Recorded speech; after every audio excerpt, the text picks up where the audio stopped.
دعا اس دولت کا نام ہے جو صرف مومن کے پاس ہے، کافر کے پاس نہیں۔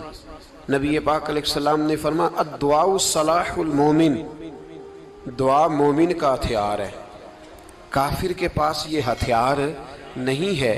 مومن جب اپنے مالک کے حضور دعا مانگتا ہے نا، دنیا میں آپ کسی سے زیادہ مانگیں تو وہ ناراض ہو جاتا ہے، وہ کہتا ہے بھائی تو نے تو کام بنا لیا ہے، کل بھی دیا تھا، پرسوں بھی دیا تھا، روز روز تجھے کون دے؟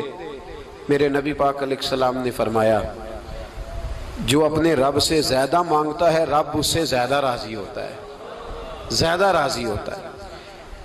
اب دعا مخصوص اوقات نہیں دعا کے، فرمایا اذا دعان، جب بھی دعا مانگو گے تمہارا رب تمہاری دعا کو، جب بھی دعا تو دعا کرتے رہنا چاہیے، ہر وقت دعا میں بندہ شامل رہے، اللہ کے ذکر میں شامل۔ یہ جو قرآن مجید نے کہا نا یا ایھا الذین آمنوا اذکروا اللہ ذکرا کثیرا، اے ایمان والو اپنے رب کا ذکر کثرت سے کرو، وسبحوہ بکرۃ واصیلا، اور صبح و شام اسی کی پاکی بیان کرو۔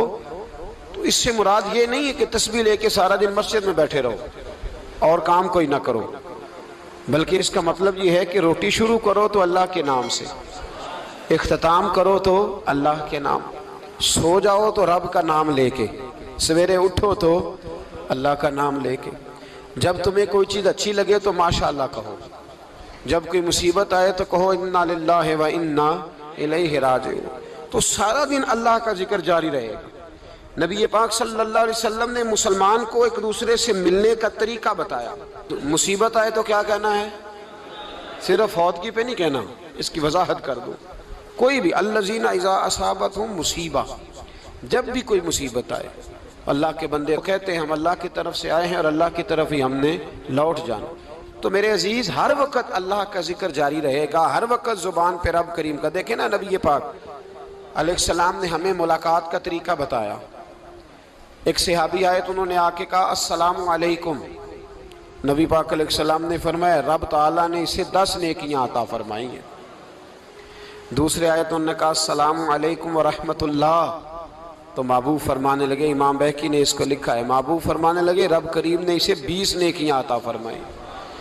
ایک اور آئے، عرض کیا السلام علیکم ورحمۃ اللہ وبرکاتہ، محبوب فرمانے لگے اللہ نے اسے 30 نیکیاں عطا فرمائی۔